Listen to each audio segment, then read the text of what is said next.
When the power grid fails, a massive computing cluster relies on an immediate, flawless transition to standby power to stay alive. For AI data centers, a momentary drop in power destroys days of computational progress. The intensity of training large language models is such that a millisecond interruption causes checkpoint failures, wiping out massive amounts of unsaved data in the processors. Older legacy data centers were designed with enough operational tolerance to survive a brief hiccup during a transition to generator power.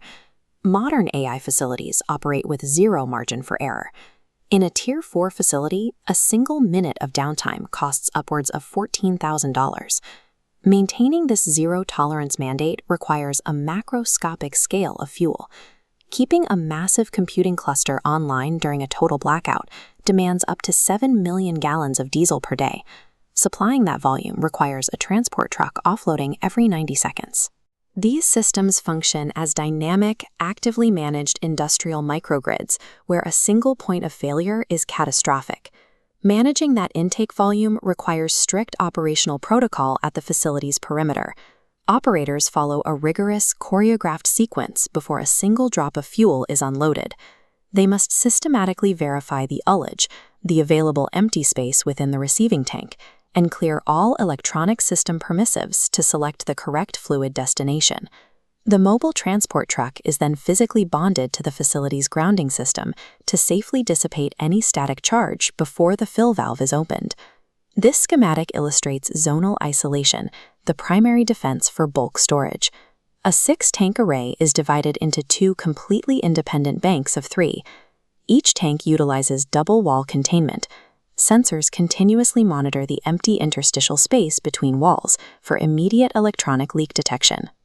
Dividing the total reserve into these physically segregated zones prevents any uncontrolled fluid equalization across the entire system. This strict physical separation ensures that a single localized leak or contamination event is contained, and the facility always retains a secure bulk fuel lifeline. Storing the fuel is only the first step. Diesel is an organic compound that degrades over time. Left sitting, the fuel faces the threat of microbial contamination, commonly called the fuel bug. Microorganisms multiply exactly at the interface where diesel meets free water, creating a dense biological sludge. If drawn into the system, this sludge clogs the fine micron filters and starves the high-pressure injectors, shutting down massive generator engines in minutes. This chart measures the particulate load using the ISO 4406 standard.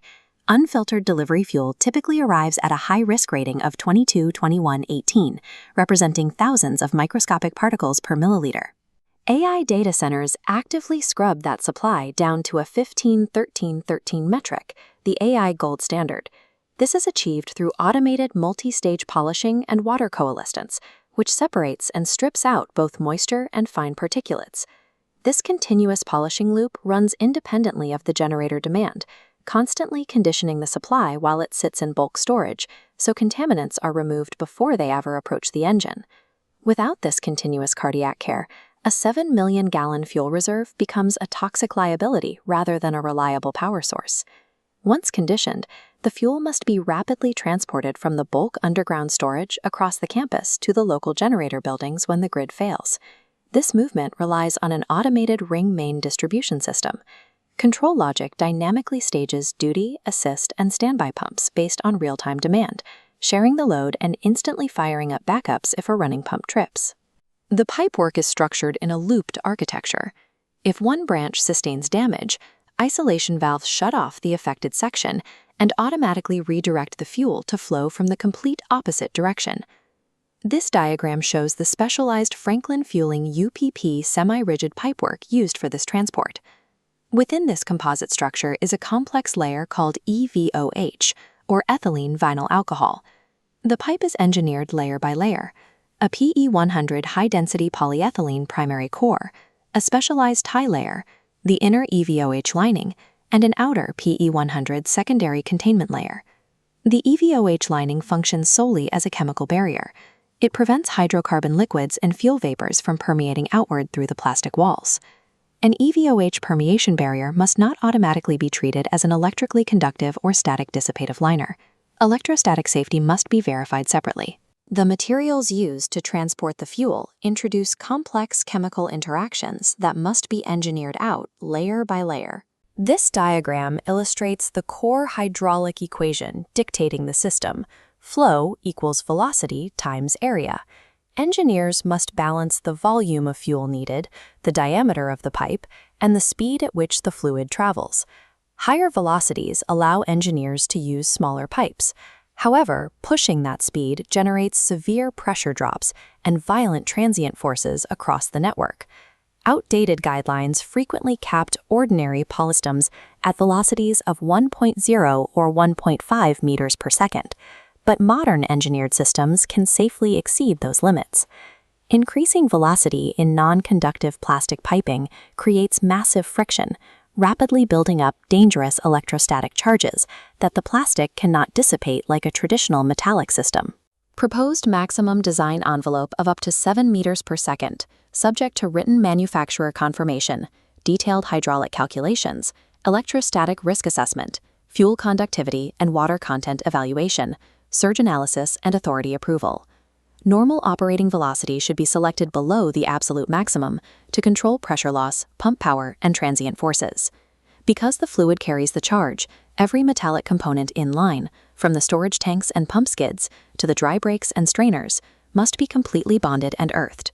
The plastic pipe itself is not electrically grounded through its electrofusion fittings. Physical equipment bonding must be handled separately from the conductive tracer tape, which is used for utility locating. Maximizing efficiency in modern distribution requires pushing velocity limits right up to the edge of electrostatic failure. To monitor this transport, engineers deploy FLD, or fuel leak detection.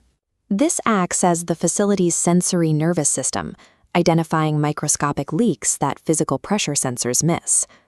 Hydrocarbon sensing cables follow horizontal routing rules. They must run perfectly beneath the fuel pipes, positioned at the lowest points where leaked fluid will collect. For vertical risers and transitions, targeted sensing zones are established at wall and floor penetrations. This ensures a physical drip path guides any leaked fluid straight to the sensor cable. Underground, the cables sit within the interstitial spaces of the double-wall piping, or inside secondary containment trenches, constantly scanning for hidden accumulation. High-velocity transport is viable only when wrapped in an inescapable three-dimensional net of physical leak detection. The distribution network ultimately funnels down to the individual generator enclosure, where the fuel is finally consumed. Positioned directly beneath each generator is a sub-base day tank. This operates as a localized buffer, holding roughly 2 hours of immediate engine runtime. By maintaining this local supply, the day tank decouples the engine from the bulk distribution loop. If the main yard pumps experience a transition delay or temporary fault, the engine continues firing. The inventory is managed by a multi-point sensor architecture. A continuous level transmitter monitors the fluid, initiating normal refill requests and halting at high-level stop targets. Operating independent of that normal logic is a protective layer of dedicated high-high and low-low discrete sensors. These constantly hunt for starvation or overfill risks. System resilience relies on localized isolation that protects the final mile of delivery right at the engine block. Overlooking all these mechanical elements is the digital brain of the operation, structured around the concept of engineering independence. The primary logic layer relies on dual hot standby PLCs. They run on completely separate, uninterruptible power supplies to prevent a single hardware failure from causing a blackout. Software redundancy alone is insufficient. True defense in depth requires physical isolation from the digital network. This involves mechanical fallbacks that cannot be disabled by code, like thermal fusible links. If ambient temperatures reach 165 degrees Fahrenheit, these links physically melt, mechanically cutting off the fuel supply feeding a potential fire. The system also relies on API 607 fire-rated ball valves and hardwired emergency stops. These act as the ultimate physical safety barrier, snapping shut completely to sever the flow, regardless of software instructions. Surviving a prolonged grid failure requires active microbial management, precision hydraulic optimization, and the physical isolation of every safety layer. If the grid drops tomorrow, is your critical infrastructure an automated lifeline or a single point of failure waiting to happen?